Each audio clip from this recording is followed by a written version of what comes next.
Good morning, class. Myself Sneha, and today I'm gonna teach you the new subject that is Public Economics of MCOM Semester 4.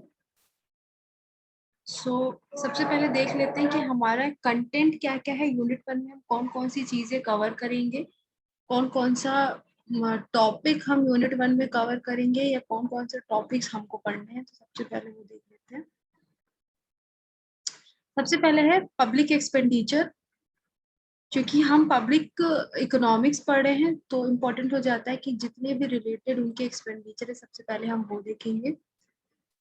फिर second आता है classification and meaning, यानी कि public enterprises की क्या होते हैं, पहले तो उनकी मीनिंग, देन उनकी क्लासिफिकेशन, कितने टाइप्स के होते हैं वो, और पब्लिक एक्सपेंडिचर की भी मीनिंग और उसके क्लासिफिकेशन कौन कौन से हैं ये देखेंगे।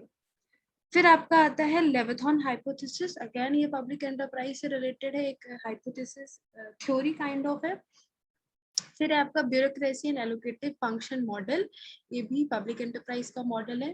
Peacock Wiseman hypothesis, rent seeking theory of public enterprise. ये rent seeking, Peacock Wiseman, bureaucracy, ये सारे के सारे आपके थ्योरीज हैं ऑफ पब्लिक एंटरप्राइजेस। फिर गुड्स, टाइप ऑफ गुड्स कितने होते हैं। जनरली 2 टाइप्स ऑफ गुड होते हैं, एक आपका प्राइवेट गुड होता है, एक आपका पब्लिक गुड होता है, दोनों। Then externalities and decision making. Externalities और डिसीजन मेकिंग फैक्टर्स कौन कौन से होते हैं, कौन कौन से इफेक्ट करते हैं, वो सारी चीजें। And last is Coase theorem. So all in total ये आपका कंटेंट है। और इन टोटल ये आपका कंटेंट है जो हमें इसमें पढ़ना है, यानी कि आपके यूनिट 1 में public expenditure, classification, Leviathan, bureaucracy, Peacock Wiseman, rent seeking, type of good, externalities, Coase theorem, सारी चीजें। चलिए इसके बाद स्टार्ट करते हैं हमारा लेक्चर। सबसे पहला लेक्चर आज का, और इसमें हम पब्लिक एक्सपेंडिचर क्या होता है और उसकी क्या क्या क्लासिफिकेशंस, यानी कि द फर्स्ट 2 कंटेंट, जो पहला 2 कंटेंट है वो हम देखेंगे। चलो स्टार्ट करते हैं तब लेक्चर, पहला लेक्चर हमारा। ठीक है, पब्लिक एक्सपेंडिचर का मतलब क्या होता है। Public expenditure means spending made by government of a country, for example on infrastructure, education, health etcetera. Public expenditure का मतलब होता है, पहली बात तो पब्लिक का यहाँ पे मतलब आपके पूरे पब्लिक एंटरप्राइज में, बस ये ध्यान दीजिएगा, जो भी हमारा ये पूरा पब्लिक इकोनॉमिक्स या पब्लिक एंटरप्राइज जो हम पढ़ेंगे, इस सभी में पब्लिक का यहाँ पे मतलब गवर्नमेंट से होता है। यहाँ पे पब्लिक का मतलब नॉर्मल सिटीजन या जो लोग हैं उनसे नहीं होता है। यहाँ पे पब्लिक का मतलब आम जनता से ना होते हुए यहाँ पे पब्लिक का मतलब गवर्नमेंट से होता है। ठीक है, तो यानी हम जितनी सारी ये सारी चीजें, जितनी भी हम चीजें पढ़ने वाले हैं, ये पूरा का पूरा कंटेंट ये आपका पब्लिक यानी कि गवर्नमेंट से रिलेटेड। तो चलिए कंटिन्यू करते हैं। पब्लिक एक्सपेंडिचर का मतलब जैसे मैंने बताया, पब्लिक का यहाँ मतलब होगा गवर्नमेंट से, और एक्सपेंडिचर का मतलब सबको पता है कि एक्सपेंडिचर का मतलब होते हैं खर्चे। तो जो भी गवर्नमेंट एक्सपेंसेस करती है या जो भी गवर्नमेंट खर्चे करती है उसको हम बोलते हैं कि वो क्या है, हमारा पब्लिक एक्सपेंडिचर। ठीक, आगे देखते हैं। Spending made by government of a country, for example infrastructure, education, health and etc. जो भी खर्चे गवर्नमेंट करती है, जो भी एक्सपेंसेस गवर्नमेंट करती है, उन सभी एक्सपेंसेस को हम बोलते हैं, जो भी खर्चे यानी स्पेंडिंग्स गवर्नमेंट लगाती है कंट्री में, उन सभी खर्चों को हम बोलते हैं पब्लिक एक्सपेंडिचर। अब वो खर्चे एग्जाम्पल के तौर पे लिखा हुआ इंफ्रास्ट्रक्चर हो सकता है, एजुकेशन, हेल्थ, और ऐसे बहुत अनगिनत खर्चे होते हैं जो गवर्नमेंट लोगों के लिए करती है, यानी कि किसी भी कंट्री या नेशन के डेवलपमेंट के लिए करती है, तो उनको हम बोलते हैं पब्लिक एक्सपेंडिचर। अब कितने तरीके के आपके पब्लिक एक्सपेंडिचर होते हैं, ये हैं आपकी पब्लिक एक्सपेंडिचर बेसिकली आपके 2 तरीके के होते हैं, एक रेवेन्यू एक्सपेंडिचर, एक कैपिटल एक्सपेंडिचर। सी ये बहुत इंपॉर्टेंट, ये आपका ये जो पार्ट है type of public expenditure, it's very important because maximum times student gate confused, because ये रेवेन्यू वाला एक टर्म और ये कैपिटल वाला, इन 2 टर्म की वजह से student get confuse in their meaning, जिसकी वजह से पूरा का पूरा आता हुआ क्वेश्चन क्या हो जाता है, गलत हो जाता है। तो देखते हैं क्या होता है रेवेन्यू एक्सपेंडिचर और क्या होता है कैपिटल एक्सपेंडिचर। चलिए, रेवेन्यू एक्सपेंडिचर का मतलब होता है expenditure which are incurred on year और मंथ, ठीक है। For example highways, infrastructure, water etcetera, fine. Capital expenditure, expenditures which are incurred on once for all, for example land, machinery etc. सी, दोनों ही यानी कि रेवेन्यू भी और कैपिटल भी, चूंकि दोनों के आगे क्या लिखा हुआ एक्सपेंडिचर, तो ये हमारे खर्चे ही हैं। रेवेन्यू भी और कैपिटल भी दोनों के आगे क्या लिखा हुआ है एक्सपेंडिचर, तो वो हमारे खर्चे हैं। अब रेवेन्यू का एक अलग नेचर होता है, कैपिटल का एक अलग नेचर होता है। तो रेवेन्यू का नेचर कैसा होता है, रेवेन्यू का मतलब एक होता है रीअकरिंग। रेवेन्यू को अगर मैं दूसरे वर्ड में बोलूं तो मैं बोलूंगी ये होगा रीअकरिंग। सॉरी मैं इस पर ड्रॉ नहीं कर पा रही हूँ।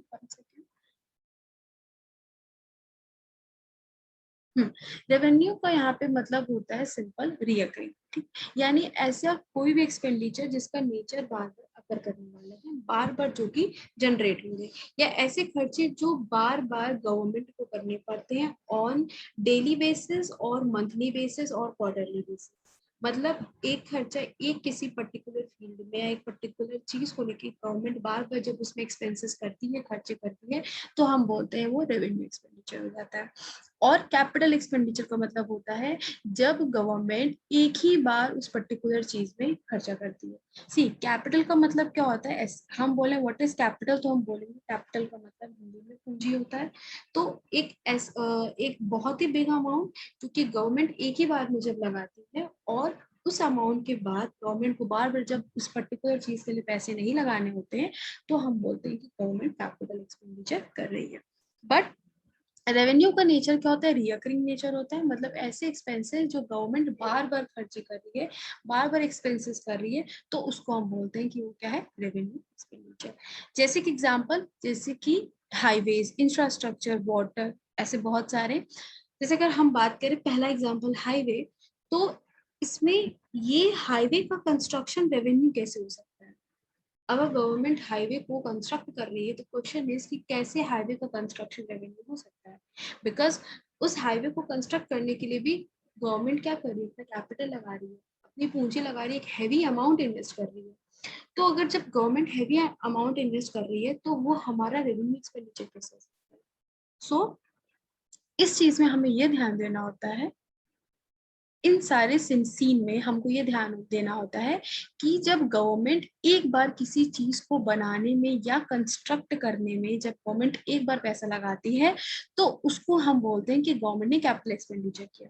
यानी जब गवर्नमेंट ने पहली बार उस हाईवे को बनाने में जो खर्चा किया होगा, फर्स्ट टाइम जो गवर्नमेंट ने उस हाईवे के कंस्ट्रक्शन में जो खर्चा किया होगा, उसको हम बोलेंगे वो कैपिटल एक्सपेंडिचर होगा, ठीक।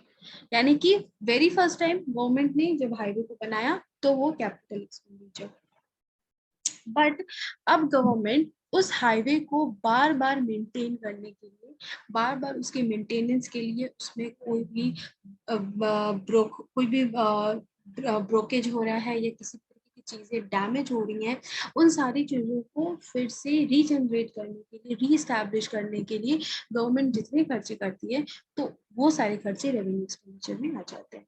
यानी कि गवर्नमेंट जब एक ही चीज के लिए बार बार एक्सपेंसेस करेगी वो रेवेन्यू, और जब गवर्नमेंट एक ही बार उसमें खर्चा गवर्नमेंट ने कर लिया और अब उस चीज में उसको दोबारा कोई खर्चा नहीं करना है, उस चीज को मेंटेनेंस के लिए, उसको रिकंस्ट्रक्ट करने के लिए, उसकी चीजों को पूरा सही करने के लिए जब गवर्नमेंट को किसी तरीके के कोई एक्सपेंसेस नहीं करने होते हैं, तो वो हम बोलते हैं वो कैपिटल एक्सपेंडिचर होंगे।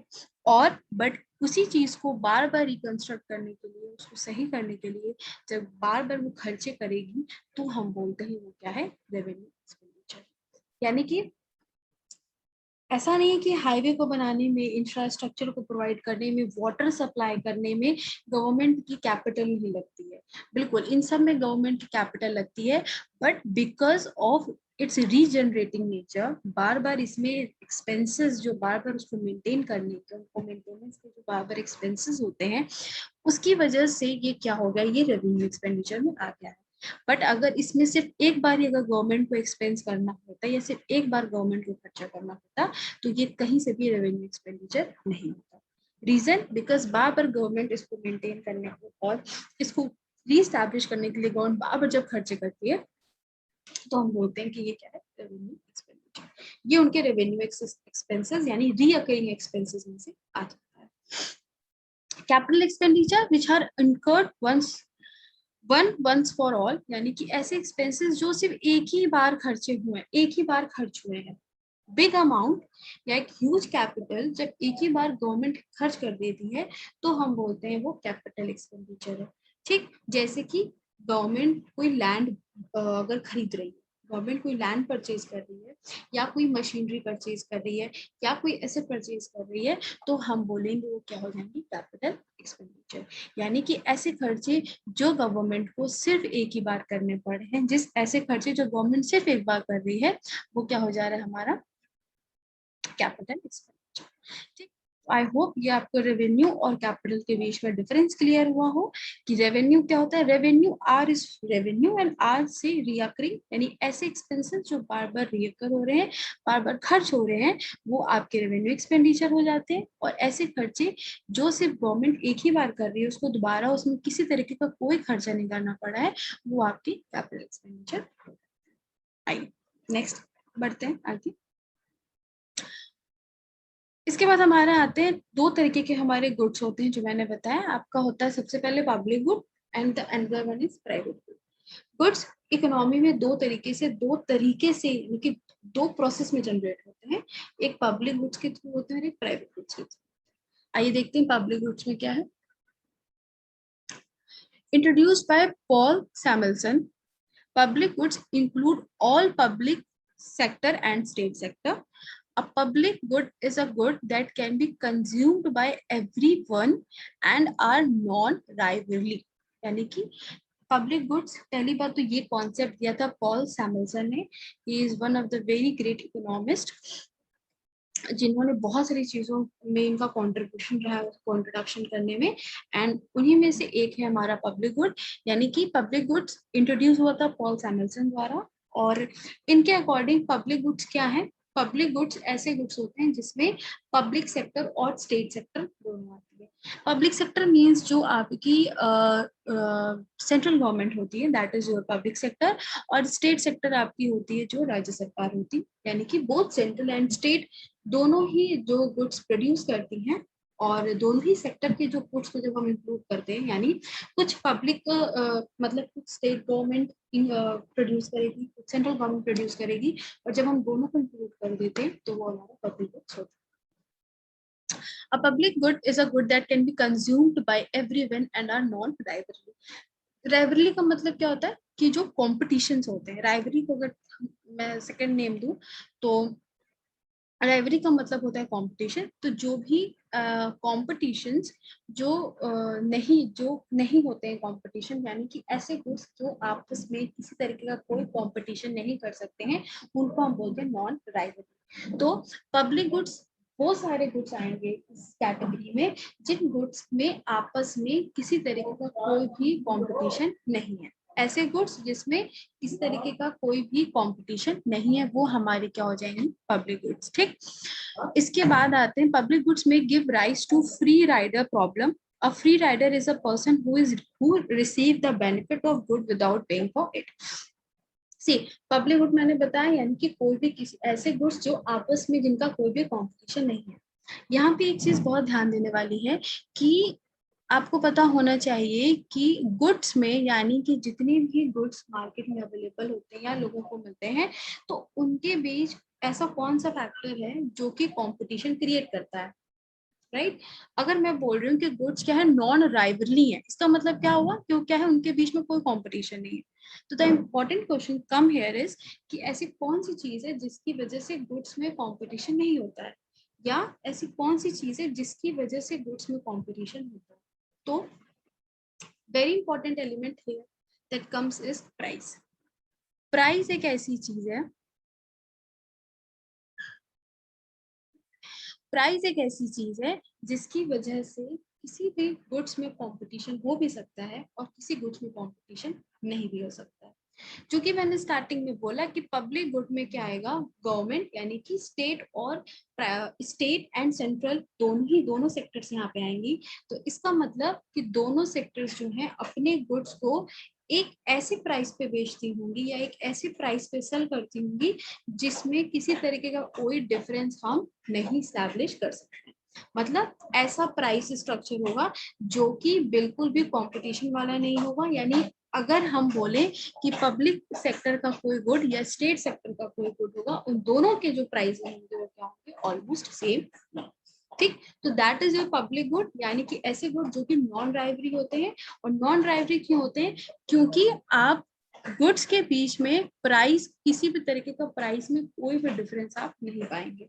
यानी कि अगर वो गुड सेंट्रल गवर्नमेंट दे रही है या गुड वो स्टेट गवर्नमेंट दे रही है या स्टेट या सेंट्रल का कोई भी इंडस्ट्री वो गुड्स अगर प्रोवाइड कर रहा है, तो उनके बीच में किसी तरीके का कोई कंपटीशन नहीं होगा। यानी कि किसी तरीके का कोई प्राइस में चेंजेस नहीं। ठीक, तो that is your public good.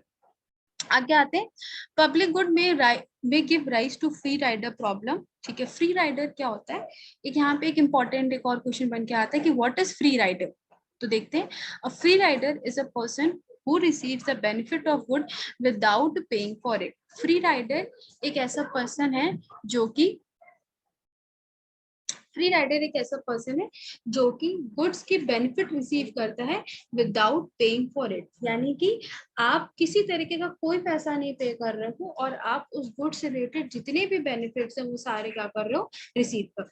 तो that is your free rider, जो कि अगेन पब्लिक गुड्स में आते हैं। यानी कि ऐसे लोग जो कि उस पर्टिकुलर गुड को कंज्यूम करने के लिए एक प्लेंटी ऑफ अमाउंट भी नहीं पे कर रहे हैं और उसके बदले में सारे के सारे बेनिफिट्स अचीव कर रहे हैं, that is your public goods. और उसके अंदर ये फ्री राइडर पर्सन। ठीक, अब देखिए एक चीज और लिखी हुई है इसमें कि पब्लिक गुड में give rise to the free rider problem. Public goods की वजह से फ्री राइडर की प्रॉब्लम होती है। ऑब्वियस सी बात है, अगर इसमें ऐसे लोग हैं जो कि उस पर्टिकुलर सर्विस को लेने के लिए किसी तरीके का कोई भी एक्सपेंस नहीं कर रहे हैं, तो हम बोलेंगे क्या है वो, ऑब्वियस सी बात है वो एक टाइम बाद प्रॉब्लम क्रिएट करेगी। तो that is your free rider problem, जो कि पब्लिक गुड में हमें मिलती है। आगे आते हैं, एक पॉइंट और लिखा हुआ है इसमें, it is also called reasonable rate goods और social welfare motive goods। Public goods को हम और भी नाम से बोलते हैं, चाहे हम बोले रीजनेबल रेट गुड्स या सोशल वेलफेयर मोटिव गुड्स। ठीक, आई होप आपको पब्लिक गुड का ये कॉन्सेप्ट समझ में आया। आगे बढ़ते हैं, प्राइवेट गुड्स कौन से होते हैं। प्राइवेट गुड्स को हम बोलते हैं which is rivalry, just opposite to public good. क्या है वो, राइवरली इन नेचर है, यानी कि इनके बीच में कंपटीशन वाली चीजें हैं। इन गुड्स के होने से कंपटीशन होता है। ठीक, प्राइवेट गुड है यानी कि ऐसे गुड्स जो कि गवर्नमेंट द्वारा यानी गवर्नमेंट के थ्रू प्रोड्यूस ना होके कोई प्राइवेट पर्सन से या प्राइवेट लोग यानी कि कोई इंडिविजुअल पर्सन क्या कर रहा है, उस प्रोडक्ट को इंट्रोड्यूस कर रहा है, उस प्रोडक्ट को प्रोड्यूस कर रहा है। तो जब कोई इंडिविजुअल उस प्रोडक्ट को प्रोड्यूस करेगा तो ऑब्वियस सी बात है जितने लोग उस पर्टिकुलर गुड्स को प्रोड्यूस करेंगे उतने लोग अलग अलग उस गुड्स का प्राइस रखेंगे। और जब सबका अलग अलग प्राइस रखेंगे तो ऑब्वियस सी बात है उनके बीच में कंपटीशन होगा। क्यों, क्योंकि कंपटीशन क्रिएट किससे होता है, कंपटीशन क्रिएट होता है प्राइस। ठीक, इसलिए प्राइवेट गुड को बोला गया है ऐसे गुड्स जो कि राइवलरी यानी कि कॉम्पिटिटिव इन नेचर होता है और मार्केट में अवेलेबल होता है। जितने लोग इसको प्रोड्यूस करेंगे उतनी ज्यादा क्या इसके अलग अलग प्राइसेस रखेंगे। It is owned by individual that exercise private property rights, यानी इंडिविजुअल कोई भी पर्सन इस गुड्स को प्रोड्यूस कर सकता है, बस उसके पास एक लीगल राइट होना चाहिए जो कि गवर्नमेंट द्वारा उसको लेनी होती है। For example food, clothing and other goods that can be purchase from stores. बहुत सारे ऐसे गुड्स जो प्राइवेट, बहुत सारे मैन्युफैक्चरर्स होते हैं प्राइवेट के जो इन गुड्स को प्रोड्यूस करते हैं, तो ये सारे गुड्स जो हैं वो अपने हिसाब से अपना प्राइस उसमें एस्टैब्लिश करते हैं और हर जितना भी प्रोड्यूसर होगा सब अलग अलग उसके क्या प्राइसेस रखेंगे। तो that is your private good. It is also called profit motive good. Profit motive good भी इसको बोलते हैं। क्यों बोलते हैं ये आप समझ गए होंगे, इसलिए क्योंकि इनके बीच में क्या होता है, कंपटीशन होता है। हर प्रोड्यूसर उस प्रोडक्ट का प्राइस अलग अलग रखता है, तो उनके बीच में क्या होते हैं, कंपटीशन होते हैं, और सबका यही यहाँ पे मोटिव होता है कि हम जितना हो सके, जितना ज्यादा से ज्यादा हो सके हम प्रॉफिट कमा लें, प्रॉफिट अर्न कर लें, उस प्रोडक्ट का ज्यादा से ज्यादा दाम या price. That is your private good. I hope आपको ये भी क्लियर हुआ हो। अब आते हैं मेरिट गुड पे। Introduce by Richard Richard Musgrave द्वारा इसको इंट्रोड्यूस किया गया in 1957। Merit good are those good which are socially desirable but are likely to be underproduced and underconsumed through market mechanism। यानी कि रिचार्ड मुस्ग्रेव ने मेरिट गुड को introduce किया। Merit आपको पता है, किसी भी चीज का फायदा को हम मेरिट बोलते हैं। किसी भी चीज का कोई, जब हम फायदे को काउंट करते हैं, सिर्फ फायदे को काउंट करते हैं, नुकसान को काउंट नहीं करते हैं, तो उसको मेरिट बोलते हैं। तो ये ऐसे गुड्स होते हैं जो कि अंडर प्रोड्यूस होते हैं, मतलब कि इनका प्रोडक्शन बहुत ज्यादा नहीं होता है, बहुत ज्यादा इसका प्रोडक्शन होता है, बहुत ही कम इसका प्रोडक्शन होता है, बट इसका जो कंजम्पशन होता है वो बहुत ही ज्यादा हाई होता है। मतलब ऐसे गुड्स जो अंडर प्रोड्यूस हैं, जिनका प्रोडक्शन बहुत कम है बट उनका कंजम्पशन बहुत ही ज्यादा है ड्यू टू मार्केट मैकेनिज्म, उनको हम बोलते हैं मेरिट गुड। जैसे कि education, housing, welfare services etcetera. यानी कि एजुकेशन हो गया, हाउसिंग हो गया, ये सारी की सारी क्या है, हमारी मेरिट गुड है। जैसे कि एजुकेशन, अगर हम एक एग्जांपल को समझना चाहें तो जैसे एजुकेशन है, एजुकेशन क्या एक अंडर प्रोड्यूस है, मतलब एक ह्यूज पॉपुलेशन को मीट आउट करने के लिए every person, every child should be educated. इस एजेंडा को पूरा करने के लिए एजुकेशन में क्या उतना एरिया होना चाहिए, मतलब एजुकेशन उतना उस लेवल पे प्रोवाइड होना चाहिए, जो कि हम नहीं हो पाता, जो कि हमारी कंट्री में नहीं है because of excess of population. तो इसलिए एजुकेशन क्या हो गया, एक मेरिट गुड हो गया। क्यों? दो फीचर की वजह से एजुकेशन मेरिट गुड हो गया।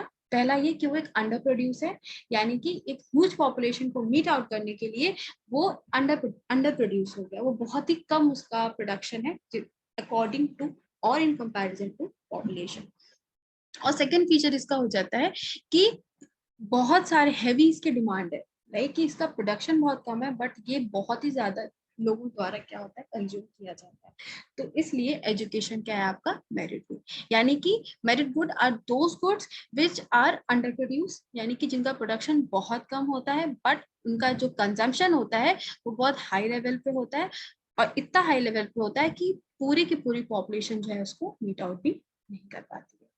सो देखते हैं आज का लेक्चर में हमने ऑल टोटल क्या पढ़ा। आज के लेक्चर में हमने सबसे पहले कंटेंट पढ़ा कि हमें थ्रू आउट क्या क्या हमें इसमें पढ़ना है। फिर हमने देखा पब्लिक एक्सपेंडिचर क्या होते हैं, टाइप ऑफ पब्लिक एक्सपेंडिचर, जाना रेवेन्यू एक्सपेंडिचर क्या होता है, कैपिटल एक्सपेंडिचर, उन दोनों के बीच में डिफरेंस। देन पब्लिक गुड्स क्या होते हैं, प्राइवेट गुड्स क्या होते हैं, and the last one is what is merit good. तो ये था आज का आपका पहला लेक्चर। नेक्स्ट लेक्चर में मैं आगे कंटिन्यू करूंगी इसका syllabus. Till then thank you class, बाकी मिलते हैं हम नेक्स्ट सेशन में।